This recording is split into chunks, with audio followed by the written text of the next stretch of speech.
So I'd like to take just a minute and talk about what I think the definition of a fanocracy is, as well as ask you to consider in your own mind what you're a fan of. And we'll do that in just a second.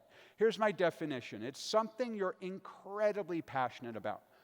It makes you extremely happy to do that thing. You're eager to replicate it. You have really good friends who do the same thing, and you devote significant time and or money to that activity. I've got 3 major fandoms. I mentioned going to rock concerts with my friends. I'm also a massive fan of the Apollo lunar program, which I incredibly geeked out last month over the 50th anniversary of Apollo 11. I'm also a huge fan of surfing. I'm not very good, but I'm a huge fan of surfing. So those are the ideas. I'd like to take 2 minutes and 2 minutes only to ask you to either consider yourself or perhaps even better, talk to your neighbor about these 3 questions. What are you a fan of? How many important fandoms do you have? Remember, I have 3. And then of the one you're the most passionate, when did you start? For me, going to rock concerts at age 15. So go, 2 minutes.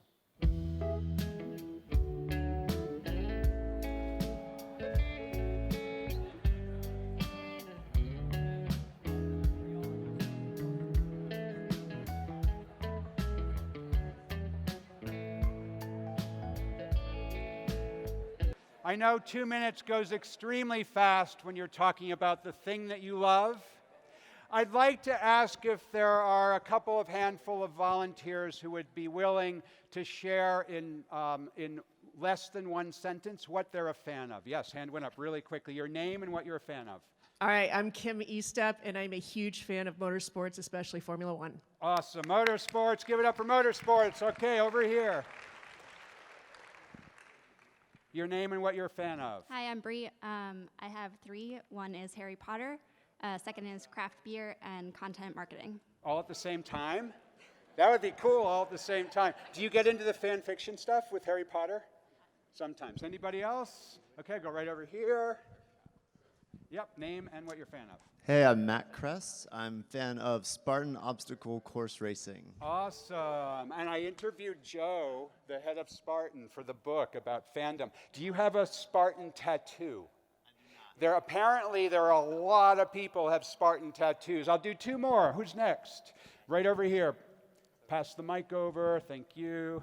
So I'm Amir Tabrizi, and I love the women's national team, the soccer team. Soccer. Soccer. All right. Fan of women's soccer. I'm gonna run all the way over here to the next hand I saw in the air. I'm Daniel Finn, and I'm a fan of playing my guitar. Daniel is a fan of the guitar. Give it up for everyone who shared. Give it up for all of you. So this will be interesting. I've found that there's an average of 2.5, but let's see what this room is. How many people have, and it's okay if you answer this way, 0 fandoms? It's okay, it's not a problem. There's typically 5% of every room. And I will get back to you guys in just a second with a suggestion. How many have 1 major fandom? Raise your hand. Look around and see how many people's hands are in the air. How many have 2 fandoms? Watch how many more hands go up. How about, like me, 3 fandoms? And how about 4? Hand in the air. See, we're diminishing a bit. 5 or more. So that 2.5 is about our average. Fascinating. The next one will be, I think is the most fascinating of all.